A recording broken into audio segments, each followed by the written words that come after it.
Please try to give this video 60 seconds. I know the vast majority of people are going to click on this for 5 seconds and then dart. 60 seconds. I'm going to tell you what I said to Tommy Tallarico face to face back when it could have made a difference, back before the Intellivision Amico was such an obviously humiliating failure on the internet. What I said to Tommy Tallarico, what I thought about the Intellivision Amico back then, what I think about it now. And I'm saying this, in case you don't already know, as someone who is in the semi-humiliating position of having had a fraction of a sentence quoted out of context by a much larger YouTube channel today, Pat the NES Punk. It's a very flattering little moment of video he's taken me. I look handsome as a motherfucker. It's from like 4 years ago, but I look 10 years younger than I do now. I look real good. I'm even wearing my fucking branded merchandise. I've got the à-bas-le-ciel t-shirt out, and I'm leaning into the camera. Trust me, it's very flattering image he's taken me. But what I'm saying is somewhat unflattering to my own intelligence, and he's taking this sentence fragment out of context, and it makes me sound like a fool. So look, back when I had direct communication with Tommy Tallarico, this is what I said to him. I said, take a look at the 3D remake of the old Game Boy Color game, Link's Awakening. All right? Now, in the full context of this conversation, this choice is significant. I did not say, take a look at the remake of Alex Kidd in Miracle World. I did not say, take a look at the remake of Wonder Boy 3: The Dragon's Trap.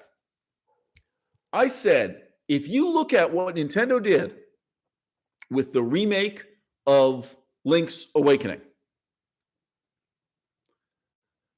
that is the minimum standard you have to achieve with your brand new Earthworm Jim game and with your brand new Toe Jam and Earl game.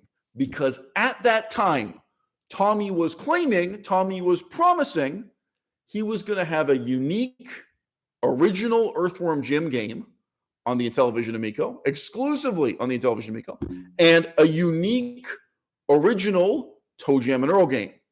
Now, to what extent these claims were like an outright lie, to what extent they were fraudulent, and to what extent they were just puffery is the American term. To what extent they were an exaggeration, to what extent they were wishful thinking, so on and so forth. Because in the United States of America, puffery is legal, fraud is not. And there are a lot of court cases that are about drawing the line between puffery and fraud. I kid you not. Puffery is the legal term. Like I'm allowed to say to you, if you buy this mobile phone, it's the greatest mobile phone ever. I'm allowed to say to you, if you buy this mobile phone, it's going to help you lose weight and be more sexually attractive to the opposite. I can make all kinds of claims about this mobile phone as long as it's puffery and doesn't cross into false advertising and fraud. Now, there's a similar thing. What do you say to your investors? Is this puffery or is it fraud? Okay. In that context, in the context of Tommy Tallarico claiming to be offering a brand new Earthworm Jim game, a brand new Toe Jam and Earl game, I said to him, if you can deliver new software at the same level that Nintendo reached with their remake of Link's Awakening, taking Link's Awakening from a two-dimensional Game Boy Color game to being a fully 3D rendered Nintendo Switch game. If you can do that, then you've got a success in your hand. But anything less than that will fail. All right? So for Pat the NES Punk to quote my opinion as if I was just out there saying, oh yeah, the Intellivision Amico is going to be a huge success. As if that were ever my opinion. Pat is a comedian. I also do comedy. Not every statement on my channel can be interpreted as literally true. It's cool. I'm not mad at Pat, but it is a funny irony. Because knowing what we know now, you can look back and say, I was the most cynical and I was the most skeptical person in the world about the Intellivision Amico. But I said, if this is true, if this is true, if this is true, you've got to hit. Okay, guys, I got like 2 or 3 more points and we wrap it up. It doesn't have to be a long video. Happy to see Smash JT in the crowd. Happy to see James Newman in the crowd, Joel Hartman in the crowd. In the cloud and in the crowd. Nice to see you guys here. But this does not need to be an hour-long diatribe in response to Pat the NES Punk. My message for you today is fundamentally positive. It's true. I believed that Tommy Tallarico could accomplish what he set out to accomplish with hardware no more powerful than this phone. That's true. All right? And what some of you will just say, well, then you're an idiot. Okay? Am I? Can you make a video game with graphics at the same level as Nintendo's remake of Link's Awakening? Do a quick Google search. You know what I'm saying? Link's Awakening for the Switch on this phone. This is a 2018 phone. It's a Google Pixel 3. I have a separate phone that's a Pixel XL. Okay? The answer is yes. All right? You can. Software is primarily an art form. Like if you can, like it's like saying, oh, how good a canvas do you need to paint this beautiful painting? All right, fuck you. All right, you can paint a fantastic painting on a canvas that's made of solid gold, where the canvas is already worth thousands of dollars, and you can paint a beautiful painting on a piece of fucking Formica, on a piece of plastic, on stretched fabric, on silk. Silk is not vegan, but still, plenty of paintings I've seen on silk. So on and so forth. Like the value of the canvas, right? Especially now, 2023, and looking into the future, the value of the hardware and how that relates to the quality of the software, now more than ever, it's tenuous at best, right? Like, okay, comparison. You want to watch a movie? This phone can play the greatest masterpiece from the history of cinema, and it can play the worst bomb, the worst failure, the worst piece of crap. You can watch Spartacus from 1960, or you can watch you can watch Tommy Boy, and whatever. Just to come up with your own examples.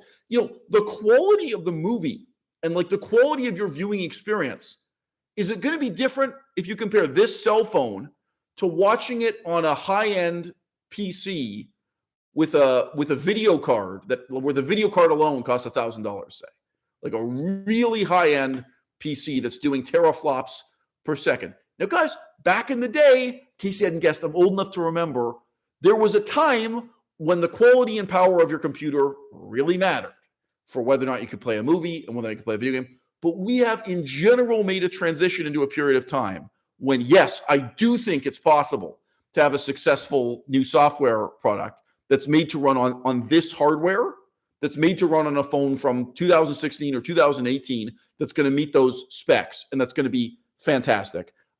Use another example real quick. A game like Celeste. Celeste was a huge hit. It started on Pico 8. It does run on Nintendo Switch. I think it does run on PlayStation and Xbox and everything else. But most of these retro games, they're not really hardware intensive. Like nobody is out there playing Celeste thinking, wow, I can't wait until PlayStation 6 comes out so I can play this at an even higher resolution or even higher frames per second rate. All right? No, okay, so again, keeping in that context, is it totally insane for me to say that you can make a great Toe Jam and Earl game that will run on hardware this powerful? It's not insane. All right? A great Toe Jam and Earl game, a great Earthworm Jim game, a great, any of these old franchises that could be revived. And my optimism about this has nothing to do with Tommy Tallarico. So Smash JT is in the audience right now. Everyone's a fucking critic of limited run games. Okay? Limited run games is a bullshit company making bullshit products. Massively successful. Smash JT, you personally could start a new company based in Silicon Valley, based in Southern California, competing directly with them. And you could do better than them. Are you going to get rich? Are you going to get millions? I doubt it. You'll make thousands of dollars. You'll do okay. Like anyone can do this shit. My point is not that Tommy Tallarico was some especially gifted visionary person. It's very obvious now that he wasn't. I never thought this guy was a genius. I never even thought he was a good software programmer. I never thought, whatever. My opinion of Tommy Tallarico being set aside. You have to now look at software development as something much more like a great painting or a great work of music or a great movie, as something that is not so hardware dependent as it was in the 1990s and earlier. Like, it's true, you want to bring out a console in 1995, it's all about the bits. It's all about the microchips and how much you can push. So again, here's fucking Evercade. Right now, if you want to buy the current Evercade console, that's $200. Allegedly, you can get these piece of shit, worthless fucking cartridges for $20 a piece. I doubt you can. I think it'll probably more likely cost you $25, including shipping and handling. Okay, but whatever, let's say 20. So 220, 40, 60. That's $260 for nothing. All right? Is there a market out there that's willing to pay $260 for a brand new console that is no more powerful than this phone? This phone that puts out unbelievable graphics, by the way, it's just my experience. Google Pixel 3, Google Pixel XL, they're way more powerful than I need a phone to be for what I do with my life. They're way more powerful than any video game console I've ever owned. This phone is probably more powerful than the computer I'm using right now to live stream this. Just keeping it real with you. Okay, do you think there are people who will pay $260 for a console as powerful as this phone that ships with a brand new Earthworm Jim game and/or any of these remakes that Tommy Tallarico is vaguely hinting at and promising? No, I don't think anyone cares about Shark. Shark 2. This time it's Shark. No, nobody gives a fuck. I get it. We can all have a big laugh. But he wasn't hanging his coat. He wasn't hanging his hat on the promise of Shark. At a minimum, he was promising brand new Earthworm Jim game, brand new Toe Jam and Arrow game. Okay, I'm listening. And yes, there are people who will pay $260 for that.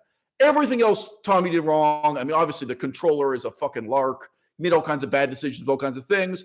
Now it's laid bare for the public. This guy was handed at least $16 million. I've seen credible sources claiming the real number is maybe $23 million. At any rate, the grand total seems to be significantly above $16 million. I don't know if we'll ever know how much money went into this project. This guy was handed a huge amount of money to try to get this rolling. You can see exactly how far it rolled. It's game over. But what is the moral of the story? Okay? The moral of the story is you can do better than limited run games. You can do better than fucking Evercade. You. I mean, like literally Smash JT is in a good position to do that with this kind of startup. I do not buy into the lassitude and fatalism of like my fellow 1990s babies, okay? Like, obviously most of my childhood memories are the 1980s, but then the 1990s were a huge part of my life. Dude, I grew up around all these fucking people who think it's just impossible to publish their own book. I used to work in the book publishing industry. Now, whether you're talking about a teenager who's got some creative vision, some kind of book they want to do, or you're talking about like a middle-aged man who's a fucking university professor. I've known people in all walks of life, and they sit there moping and complaining like, oh, I wrote this book and it means so much to me, but there's no fucking way I can publish it. How much do you think the fucking paper costs, asshole? You need a fucking, what do you need? You need a warehouse? How much does renting a warehouse cost? Think about doing the paperwork. Incorporate your own fucking company. Be your own publisher. You know what's fucking impossible? Going to law school and becoming a lawyer. Fuck that.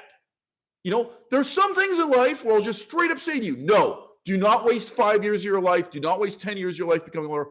Fuck that. But if you believe in this book project, I don't know, you got some book in your mind, and you're like, you know what? I don't want to self-publish on Amazon. I want a big, beautiful book, hardcover with gold lettering and shit. I want a book that really reflects how much, the writing process meant to be. Like, you know what? A lot of people feel that way. Maybe you can start a publishing company and you're not going to be the only fucking author you've published. And I've met people who did that, and I've talked to people who did that, right?